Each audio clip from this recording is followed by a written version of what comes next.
Most new store owners are burning $300 a month in software costs before they've done a single dollar in revenue. And I know this because I see it every week. Someone shows up to one of my mastermind calls, shares their screen, and the subscriptions are just stacked up. A review app, a loyalty program, an upsell tool. And when I ask what problem each one is solving for their customer right now, they don't have an answer. Here's the thing nobody tells you when you're setting up your store for the very first time. The software that platforms and YouTube tutorials push hardest is almost never what a new store actually needs. And the gap between what you're told to install and what your business can actually justify on day one is where most new sellers lose money before they ever find traction. I'm going to show you the exact stack I'd use if I were starting from scratch today. And the monthly cost will be just $2. And if you're already running a store, you'll learn exactly which apps you can cut.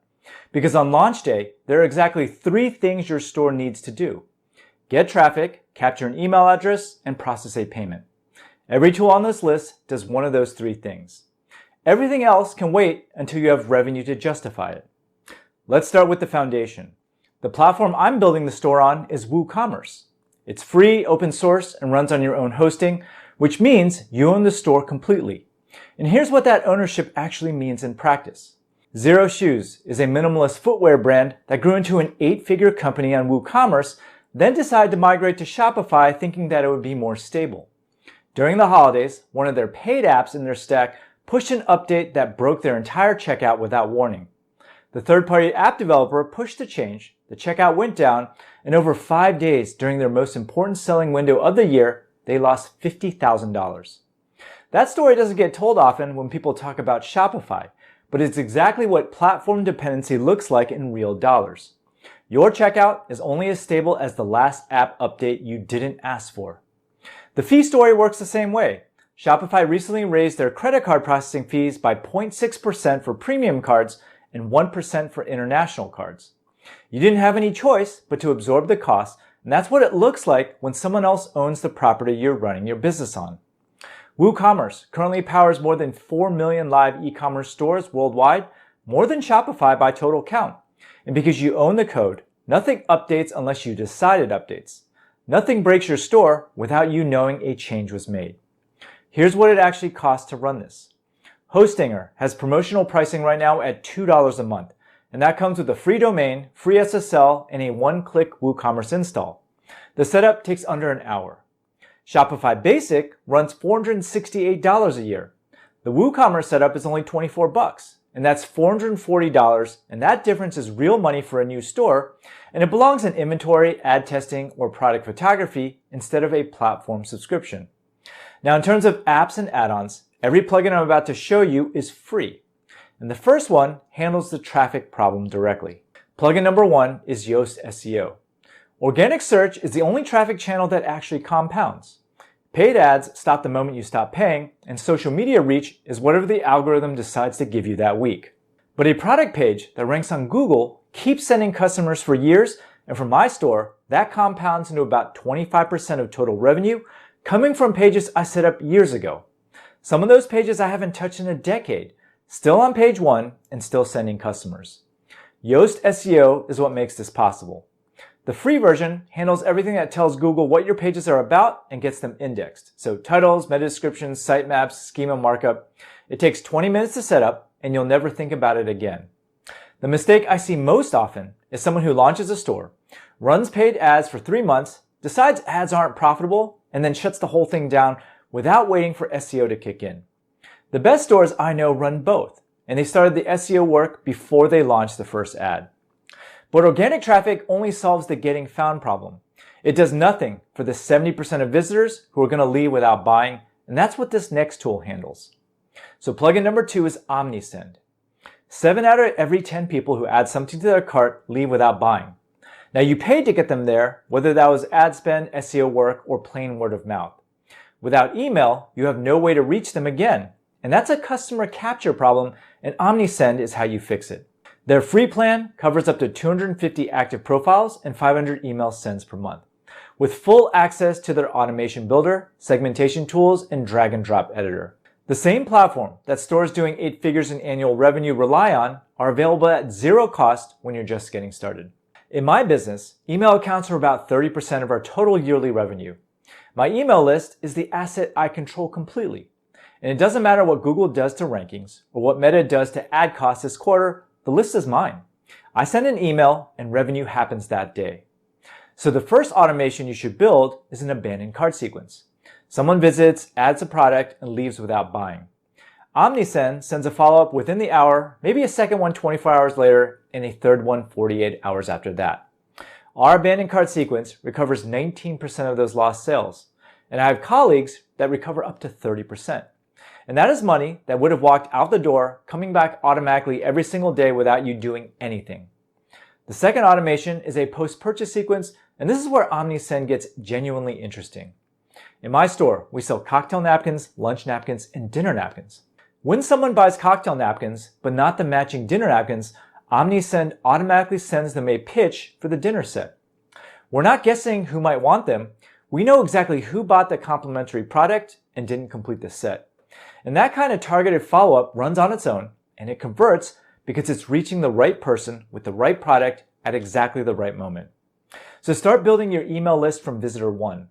The stores that wait until they have traffic to think about email are always going to be playing catch up because the people they lost in the early months are now gone for good. If you want to learn the ins and outs of starting a profitable e-commerce store, sign up for my free 6-day e-commerce mini course below. It's 100% free and I guarantee you'll learn a lot. Now plugin 3 and 4 are Stripe and PayPal. How many sales did your store lose last month because a customer couldn't check out the way they wanted to? You have no idea and likely never will, and that's what makes this the most invisible problem on this list. In my own store, there have been years where PayPal represented 20 to 30% of total transactions. Those are buyers who would not have completed the purchase without it. And some people won't enter a credit card on a site they've never bought from. Some have a PayPal balance they just want to spend. Some international customers default to PayPal because it's the only payment method that they trust. Offering only one option makes you invisible to a real slice of your buyers, and you'll never know that they were there.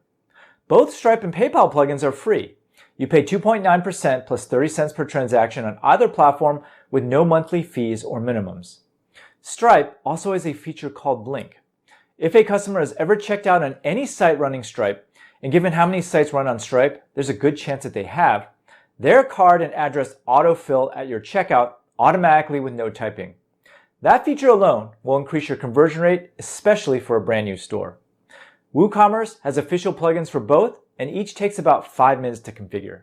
So now that the payment problem is solved, the only two things left are making sure your store is fast enough not to lose people before they get to checkout and knowing whether any of this is working. Those are next. So app 5 and 6 are WP Supercache and Google Analytics. Both are free. WP Supercache handles one of the most common performance problems with WooCommerce. WordPress can run slow out of the box once you have real products, and page speed has a documented impact on whether people buy. Research from Akamai found that a 1-second delay in load time cuts conversions by 7%. WP Supercache creates static HTML versions of your pages and serves those to visitors instead of rebuilding every page on every request. It takes 5 minutes to configure and it costs nothing, so make sure you install it before launch. Google Analytics answers the questions you'll have about every decision you make on your store. Is it working? Where's the traffic coming from? Which pages are people visiting? Where are they dropping off? And how long are they staying? Every other tool on my list that I've given you so far tells you what to set up. Google Analytics tells you whether any of it is working. So connect Google Analytics on day one, and by the time you have meaningful traffic, you'll have 30, 60, 90 days of baseline data showing you exactly where your store is leaking customers. Here's a real example of what that actually looks like in practice. I started noticing through analytics that more and more people were using the on-site search engine on my shop and then abandoning the site shortly after. That pattern was right there in the data, and I would have missed it completely without it. So I rebuilt the on-site search engine using agentic search, and the sales from search went up 4 times. That is what Google Analytics is actually for. The data showed me a specific leak, I fixed the leak, and the revenue increased. So the next plugin is Shipping Easy. Fulfillment is the part most sellers don't think about until they have orders sitting in front of them and no system to process them, so you should get ahead of it right now. If you're fulfilling orders yourself, use Shipping Easy. Their free plan covers up to 25 shipments a month, which is the right amount for a store that's just getting started. It connects directly to WooCommerce, pulls in your orders automatically and gives you access to discounted carrier rates. If you're using Amazon FBA to process your orders, there's a WooCommerce plugin that connects your store directly to Amazon's fulfillment network. A customer buys on your WooCommerce store, and Amazon picks, packs, and ships it. You get Amazon's fulfillment infrastructure without sending your customer to Amazon to buy it. And that's the best of both worlds if you're already in Amazon's ecosystem. Either way, the cost to get started is zero. Shipping Easy is free at low volume, the Amazon Fulfillment plugin handles the connection, and you've got fulfillment covered before you've made your first sale. Now I want to come back to something because it's the part of the video that matters the most. I have a seller in my mastermind doing mid-7 figures a year selling hair accessories. Their setup is almost identical to what I just showed you, and their competitive advantage is the product, their audience, and the offer. The tech stack is just infrastructure. It just makes sure demand can reach you, but it doesn't create that demand. Meanwhile, at Seller Summit, I met someone paying $2,500 a month for Shopify Plus, but they were only doing about $10,000 a month in revenue. That's 25% of your gross revenue going to a platform before they've paid for a single product, ad, or employee. Sure, the store looked great, but the platform doesn't move the product. Your offer moves the product. So add tools when a specific problem in your business requires them. The sellers who waste the most money are the ones buying answers to questions that haven't been asked yet. So traffic, email, payment, speed, and measurement, that is the entire foundation, all for $2 a month. If you want the full framework for building this out as a real business from day one, make sure you watch this video next.